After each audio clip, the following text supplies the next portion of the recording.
When are you leaving? Tomorrow, like 1. Okay. Whenever we finish our final. Here we go. Projects and presentations, essays and exams. Every student has at least a few of these, all packed into 1 week at the end of the college semester. Hi everyone, I'm here in the study room at the library. Just a little white rectangle. And I've been here for 4 hours tonight. Happy finals week. It's not uncommon for students to spend 4 or more hours in the library without leaving to eat, rest, or take a break at all. It's not uncommon for students to stay up all night, at least once during finals week. I did this Monday. Student stress levels are at an all-time high, and by the end of this seemingly endless week, everyone is exhausted.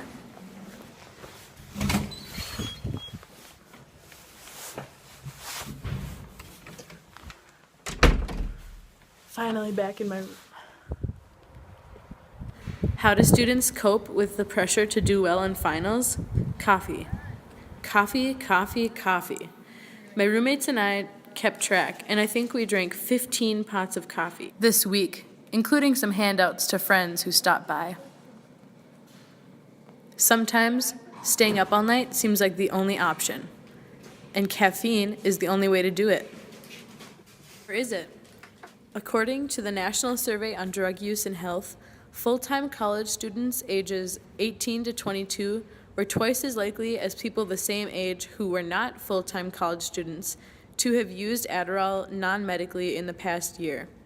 And a total of 7% of college students use Adderall illegally during stressful times to increase study performance.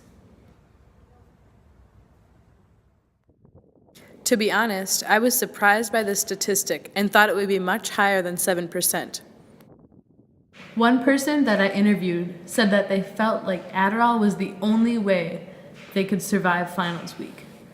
Said that they didn't think they could stay inside or stay awake for such long periods of time without any breaks or food even, without Adderall.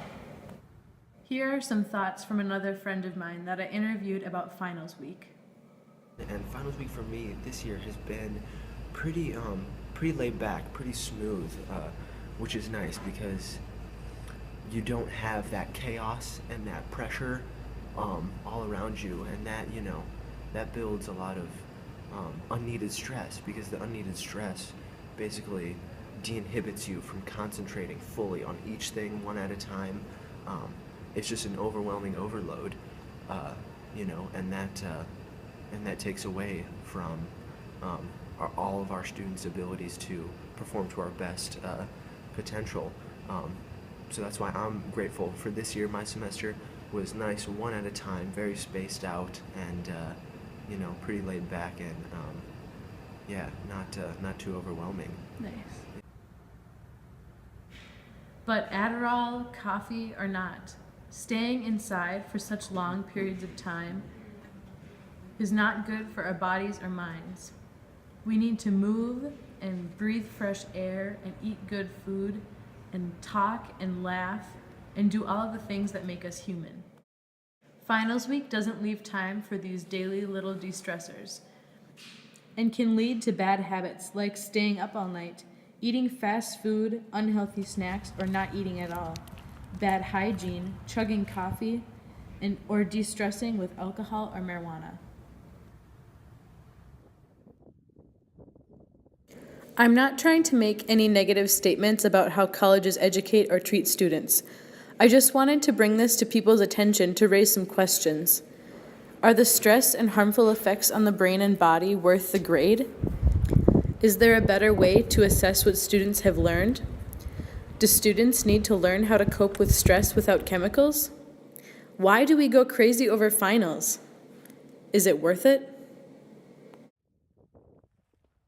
Thank you for taking the time to watch this video and hear my perspective of finals week. Feel free to leave any questions or comments below. And have a great winter break.